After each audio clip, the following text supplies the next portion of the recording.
Hello, everyone. Matt Wellens from the Bulldog Insider podcast here with a couple quick notes about this week's episode.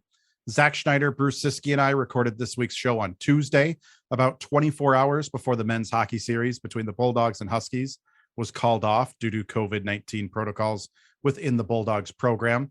You'll also notice we don't have a guest this week. That's also due to the outbreak in the men's team, but stay tuned. We're working to record a bonus episode yet this week to release on Friday. Thanks for listening and enjoy this week's episode. Here, our hobbies become our work, and our work becomes our passion. But when joint pain or injuries keep us from doing what we love, it can affect our entire way of life. That's why we meet these challenges head on. Whatever your good day looks like, we'll find it together. This is Essentia Health Orthopedics and Sports Medicine, like nowhere else. Visit essentiahealth.org.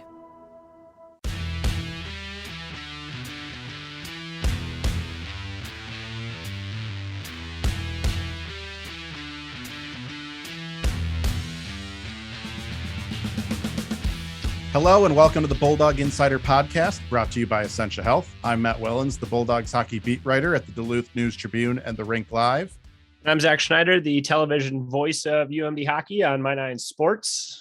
Also joining us this week, because we keep getting people actually messaging us and saying they want Bruce on the podcast. Maybe I should just let him start introducing himself on here. We're not giving you co-host status yet. Yeah, Bruce, you have not risen quite to the level of Zach and Kelly Hinseth, but he's back. That's just because you don't want to split the money three ways. That's all. It's KDAL. It's KDAL's Bruce Ciskie. Cut that in more in half than it's already been cut in half. This is not a high budget podcast. I know we introduce this each week, brought to you by Essentia Health, but not a high budget podcast at all here. But we're glad that Bruce is willing to take the time to join us each week. Guys, let's start off taking a look back at last week's action. Both programs returned from the holiday break, but got entirely different results. Let's start with the good. The UMD women went into Harvard and swept the Crimson 5-2 and 4-3. The top line of Gabby Hughes, Elizabeth Giguere, and Anna Klein were phenomenal. They combined for 7 goals and 8 assists. Besides those three just lighting up the Crimson, what stood out to you guys about those series? I don't know if either of you got a chance to watch on ESPN Plus. I got my son watched Paw Patrol, I'll be honest, while I watched on ESPN Plus, both on New Year's Eve and New Year's Day. Zach, start with you. What stands out about what couldn't be a better start for the women coming off the break?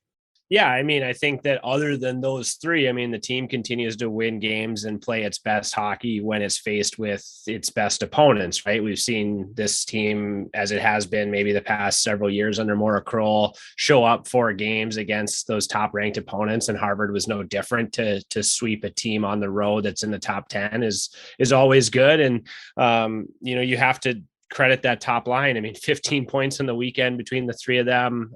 Hughes and Giguere in the top 10 nationally. Klein is right outside the top 10 as far as individual scoring. All three of them could probably be in the conversation, at least for the Patty Kazmaier as we get toward the end of the year. We've said that from the start of the season, is that with the addition of Elizabeth Giguere, they now have what's a bona fide top line for maybe the first time since Laura Stalder was here.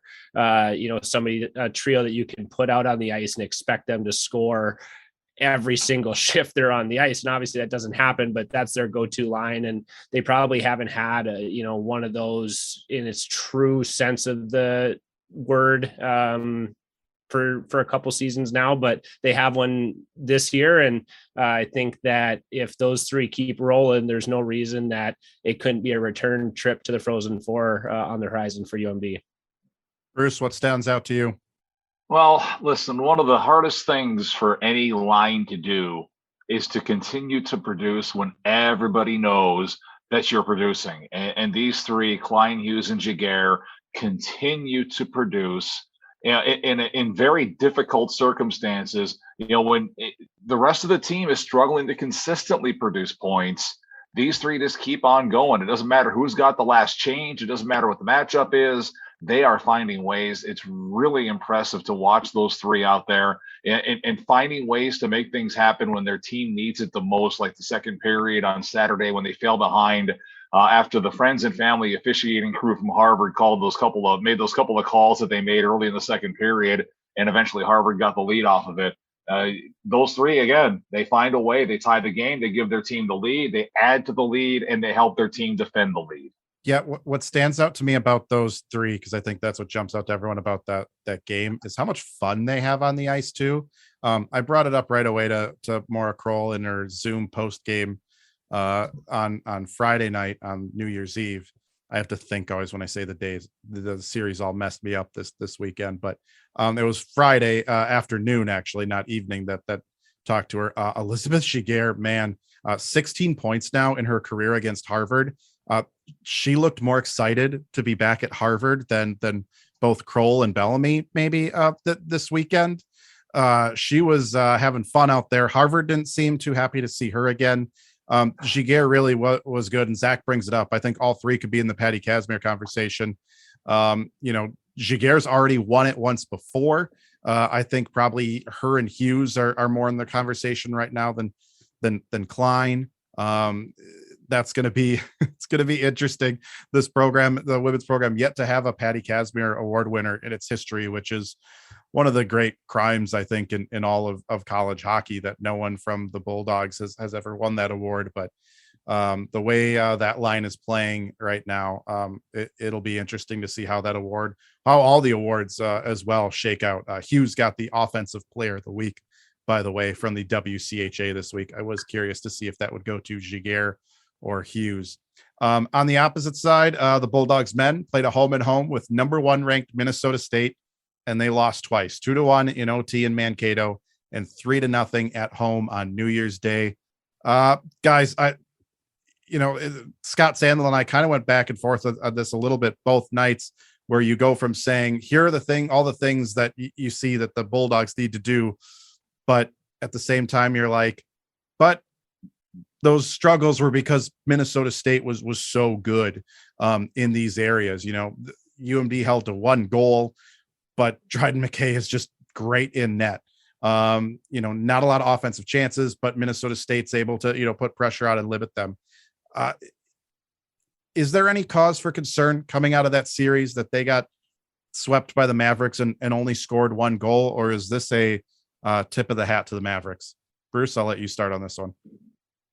Anytime that in my 17 years that this team has gotten swept, the first thing that I try to do is look back and say, was it them or was it us?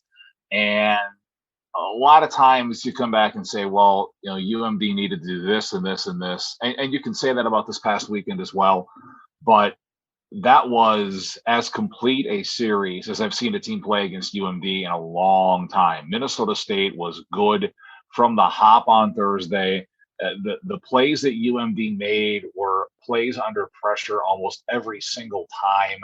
That it's just a really, really good hockey team. And these teams play such similar styles that the margin for error, which is already pretty small for UMD, is virtually none when they play a team like Minnesota State. And I keep, cause for concern. I've said this already on this podcast, but my cause for concern is the fact that this team has scored 79% of its goals this season at even strength. And that is not a sustainable number. You've got to get more contributions out of the power play. I don't care what it takes at this point. It has to happen, because if you look back at the teams that UMD has had that have won national championships, competed for national championships, more often than not, that number of, that percentage of goals at even strength is in the 60s and low 70s, not the high 70s and almost 80. You can't keep doing that. It's going to get harder and harder to score at even strength.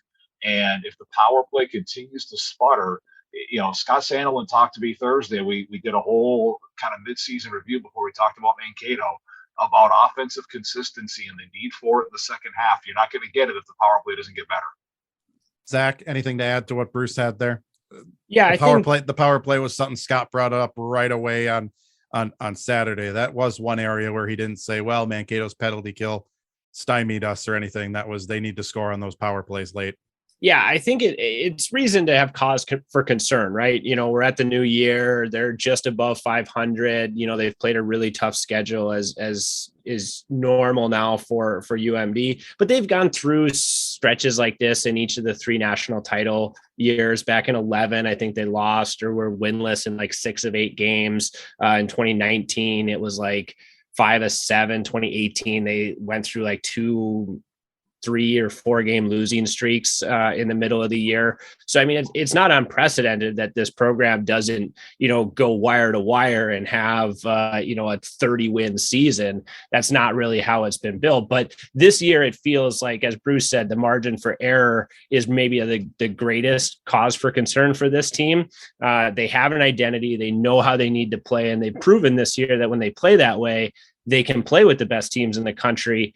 But if they get even one iota on the other side of that line, they don't have the star power that they've had in those other years. The Scott Pernoviches, the Jack Connolly's to go back, the Mike Connolly's to go back to 2011. They don't have those guys that can kind of rescue a game when the rest of the team isn't pulling on the same chain. Noah Cates can sometimes do it. Kobe Roth can sometimes do it, but those guys, it might be asking too much of them. They've got their own game, and they're not necessarily go out there and take over a game type of players like they've had in the past. And so that might be the biggest cause for concern, is that they just need all the guys that are dressed on every night to be pulling in the same direction. And if they don't get it, you see what happens. They get swept by a very good Mankato team that was also missing Nathan Smith, remember, for both games, and Reggie Lutz for the Saturday game. So that's a team that's going to get better, we think, down the stretch when those 2 guys come back. So it's a big hill to climb for UMD. And right now, I think we saw this weekend, there is a gap between the top team in the country, Mankato, and UMD. It's not a gap that they can't close. They just have to do it in a very specific way, and they've got a couple months to do it. So we'll see. Not that I want to keep harping on this, but just to give people some context on the power play, it started 3 for 27. We all know that. And then they went 3 for 5 against Colorado College in that Friday game in November. Since then, they're 4 for 33.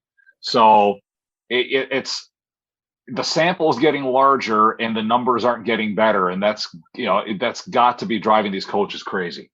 And not only that, not only are they not scoring, but they're not generating momentum on their power plays. They're giving momentum away to the team that's killing. And that's even more so of a problem than not scoring. It'd be different if you had a really good power play, put 7 shots on goal, got the crowd into it when you're at home, took the crowd out of it when you're on the road, and then went on to have a great 5-minute stretch after that. But that's not what's happening. They're getting 6 clears against, and then the other team's grabbing some momentum for the next 5-minute stretch. And that's even worse. We're talking about, not having that Scott Perenovich, that guy that could take over a game. Bring it full circle here. They don't have an Anna Klein, an Elizabeth Giguere, and a Gabby Hughes that can take over a game, a big game when you need them to. We're going to take a short break. When we come back, more of the Bulldog Insider podcast, brought to you by Essentia Health. I'm McHatton. I'm Jess Myers, and we are the co-hosts of the Rink Live podcast. We really pride ourselves on finding some unique guests and covering some of the topics of the day, not only in college hockey, but kind of across a broad spectrum. Yep, we also talk junior hockey. We'll get some of that talk in there as well. Women's hockey, men's hockey. We try to talk to people from throughout the game and actually from all over the country. That's been one of the great things on Zoom. And Mick and I are kind of OG, the Rink Live guys. We were here from the start, about 3 years ago now when things got off the ground, but we brought a fair amount of college hockey experience to this job. I went to Minnesota Duluth. I covered college hockey starting then when I was a student. I've covered the Frozen Four 28 times, and I primarily cover the Minnesota Gophers now for the Rink Live, but dabble in a little bit of everything. And I've covered St. Cloud State hockey. Now this will be my 12th season. So please check us out on the Rink Live podcast on Mondays. Welcome back to the Bulldog Insider podcast, brought to you by Essentia Health. I'm Matt Wellens, joined by Zach Schneider. Bruce Ciskie also joins us. Guys, it's the new year, so we're going to make some New Year's resolutions for the Bulldogs men's and women's hockey programs to close things out. We'll start with the men. What are your New Year's resolutions, if you got multiple, for the men? Zach, I'll let you start. And we talked about this before we started taping here, is that New Year's resolutions always just seem a little bit mean spirited because it's usually something that you want to correct, right? Sometimes I guess it can be continue what you're doing well, but most of the time it's a behavior that hasn't gone your way in the year prior and you want to correct it moving forward. So that's kind of what I've got for these two teams, is maybe more corrections. For the men, I want to see, to bring back a podcast favorite, or at least the idea of him, I want to see a little bit more Nick Wolff in their game. Twice in the past couple series here, once against Denver, and then this past Saturday against Minnesota State, there wasn't a lot of fight for these Bulldogs. And we've seen that a couple times dating back to the icebreaker tournament against Michigan after they lost Noah Cates. Nobody really stepped up. And you know what? If you have to get in a scrap, if you have to take a penalty, get in a guy's face, do whatever you can. Quinn Olson, I think, tried to do it on Saturday night. Maybe not the guy that you would expect to step into that spot, or the guy that you would want to necessarily. He's obviously a guy you want on the ice, but I think he tried to on Saturday night against Mankato. But I just would like them to, even if you're going to lose, to go down with a little bit more fight than we've seen them a couple times in that first half. I think that's kind of what they built their identity on, that they're not going to be an easy outcome tournament time. And if that's going to be the case this year, maybe a little bit more of that Nick Wolff attitude as we head into the spring and March and April here. Olson's a Bruins prospect. That's a team that likes to get a little dirty in there. So that's true. Maybe he figured that's his way to the show with the Bruins, Yeah, he's getting a little advice there from the Bruins scouts. Don't be afraid to throw a swing at the coach's son when he plays on the other team there. Great photo if you haven't seen it on the Rink Live and Duluth News Tribune that the talented Clint Austin got of Ryan Sandelin getting hit in the face there. Bruce, what's your New Year's resolution for the men's team? So Zach kind of stole mine, but I had a different way I wanted to try to get to it. So Zach, do you remember after the Providence game, Matt Halverson was interviewing Dominic James, and Dominic's he uttered a phrase that I'm not sure you can say on this podcast. He said it on My9. I'm pretty sure you can say it on television. So I'm going to say it on the podcast. I want to see more piss and vinegar out of this team. That's the identity of this group. And we saw it in that Denver game. We've seen it at times. That North Dakota game out there, that Friday game, even the Saturday game, I thought was an excellent hockey game in Grand Forks, and one that they probably deserved a better result than a 2-1 loss in. The Western Michigan game, Matt, that we saw in Kalamazoo, we've seen it from this group. We know that they can do it. It's not that you're asking them to do something that they can't do, but we haven't seen it consistently. I think Noah Cates kind of touched on it after Saturday's game. We haven't seen it consistently. We need to see it consistently, because that's what makes this team go. In all the joking about that phrase aside, that's what makes these guys go when they're going. And I think we got to see it more in the second half. Piss and vinegar. I believe Nick Wolff actually used that on this podcast once or twice. Full circle once more. Full circle back to Nick Wolff. Maybe we should call him up and get him on here, see how he's doing. My New Year's resolution for the men kind of goes back to what we were talking about before on offense. It's simple. Just score 2 goals a game. I want to see the men score, just all I'm asking for, 2 goals a game. And the reason for 2 goals is I went and looked this up for the thumbs up, thumbs down 3 stars this week on the Rink Live and News Tribune. The Bulldogs are 10-3 this season in games when they score 2 or more goals. And with the way Ryan Fante's playing, I feel like the losses kind of overshadowed. Man, he was really, really good, I thought, against Minnesota State there. The game-winning goal in 3-on-3 he gives up on Thursday was a breakaway. It was a typical 3-on-3. Roth goes one end, gets stopped, and then the puck goes the other end. Whatever. I thought Fante was just great this weekend and put them in a position to win. So yeah, I think that's all I want to see. Just the men need to score 2 goals a game. Do that, and they're going to have a lot of success, I think, moving forward. Especially if Zach Schneider is able to start backing up and maybe getting in a few games there as well as he comes back from his cancer diagnosis. All right, guys, the women. What is your New Year's resolution for the women? Bruce, I'll let you start on this one. I think it's just the continued consistent balance. We know what Klein, Hughes, and Jaguar can do. And there was a point in the first half where I thought they might have to get broken up to try to create some more balance. And then the other line started producing a little bit. I just think we need to see a little more consistency out of the secondary players on this team. The more, again, I don't care what level of hockey it is. I don't care if it's men's or women's. It is harder and harder to score 5-on-5. You know that these three are going to produce when you have a power play. The more pressure you can take off of them at 5-on-5, the better off you're going to be going forward. And keep in mind, pretty good chance they lose a starting goaltender for a while here in the second half, and possibly some big games without Emma Soderberg. So again, the more consistency, the more balance you can have on this team, the better when you don't have her. Zach, how about you? Mine for the women is to stop caring about what uniform the other team is wearing. Leave that for us as we desperately beg for more color rush games in the women's WCHA. But they've got 10 of their 14 games left in the regular season against either Mankato, Bemidji, St. Cloud, or St. Thomas. They need to go 10-0. This is a good enough hockey team. They're better than those teams. They've already had their one this year. You give them one every year because they're still college players. They lost in Mankato in the first half of the season. That's your one. Go out and win those 10 games. Then you've got games against Ohio State and Wisconsin that could go either way. Those right now are two teams tied for the top in the WCHA, two top teams in the country.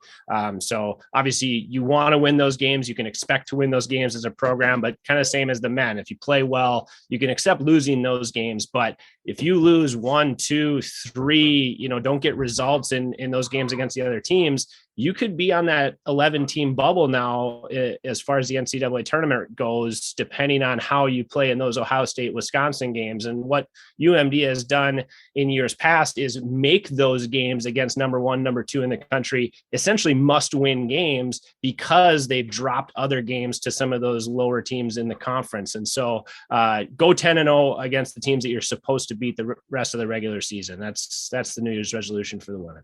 Yeah, we're still waiting to first see that Emma Soderberg is indeed on the Swedish Olympic team. We're pretty sure she will, but only the U.S., I believe, has officially announced their Olympic team yet. And then 2, if she is on there, we don't know necessarily when she is going to go. So it's looking like, if you assume the month of February, she would miss a series against Wisconsin. They'll hopefully still have her January 21st and 22nd against Ohio State. But Zach, that was actually one of them on my list was going 10-0 against the Huskies, the Beavers, the Mavericks, the Tommies, and then they got another series with St. Cloud as well here. These are all must-win games for the women. They're currently 8th in the pairwise last check last night when I looked, and I don't think there are any games. It's Tuesday when we're recording this. So only 2 series against the Buckeyes and Badgers coming up here. They already got their series with the Gophers done. Mine, this kind of came to my head as Zach was mentioning, all New Year's resolutions are like bad because we're trying to correct something. So I'm going to ask the women to keep doing something well that they've done really well so far this season. And it's really hard to do because we're seeing all over college hockey now series getting postponed. There was one in the NCHC with Omaha and Denver. Just before we started recording, I saw Ohio State and Wisconsin have a series postponed on the men's side, not the women's. Stay healthy, stay free of COVID. I know that's really hard. Their biggest challenge probably was that going out to Harvard and not getting it. Stay healthy, keep doing what that team is doing. They have not gotten bit yet by COVID. I think trying to stay, not lose games is going to be a big thing. The WCHA, there's very little room to reschedule games in the second half here for the WCHA. So you don't want to have games canceled. Zach mentioned all those games against the Beavers, Huskies, and Mavericks. You don't want to have to cancel especially any of those games.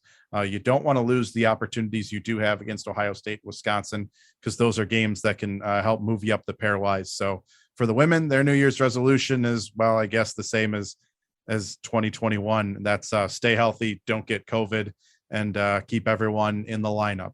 unless, of course, they are going to represent Sweden in the Olympics. Then Emma Soderberg's allowed to take a few games off. All right, guys. Bruce, Zach, thanks again for talking hockey with me this week. What's the broadcast schedule look like? Zach, My9's getting some help from the crew in St. Cloud, right? Yep, I get to take the weekend off, but we'll have both games on TV this weekend, Friday and Saturday at St. Cloud State. So once again, I'll be watching along with the rest of you, which is actually pretty dang fun. So I'm looking forward to that this weekend. Zach's got the easy life. And it's not just both the men's games that are getting broadcast from St. Cloud as well this weekend. Those are on My9. The Bally Sports North, if you have a cable or satellite package, one of the old school TV packages out there that has Bally Sports North, you can get the 1:30 game on Saturday, Bulldogs and Huskies women. So that was a late edition. Bruce, rumor is you're coming to St. Cloud and going to watch 4 games with Clint Austin and I. That's right. We will be there for all 4 games this weekend, 3:00 Friday, 7:30 Friday for the women, then the men, and then 1:30 and 6 p.m. games on Saturday. 610 AM, 103.9 FM. No cable subscription needed. Online, KDAL610.com via the 610 KDAL app, or you can dial us up via your iHeartRadio app if you have too many apps in your phone and don't want to download another one. Zach, are you going to turn down the radio at all or turn down the TV and listen to Bruce at all this weekend? I will see how the St. Cloud team does. They're usually pretty good. So I don't think so. But if I need some UMD colored glasses, I'll turn Bruce on at some point. I'll listen to him for the women's games. How's that? Because I think I'll be driving to and from the cities during the women's games. So you got me for the women, Bruce. Fair enough. Big pressure, Bruce. Huge pressure now calling that game. We'll do it. Well, I'll have Hunter there to help me out, so hopefully he'll see everything so I don't have to see it all. All right. The Bulldog Insider podcast comes out every Thursday, and you can find us on Apple Podcasts, Spotify, or wherever you get your podcasts. Subscribe and rate us. For more Bulldog hockey coverage, visit therinklive.com and DuluthNewsTribune.com. Thanks to our sponsor, Essentia Health, for their continued support of the Bulldog Insider podcast. We'll be back next week. Thanks for listening.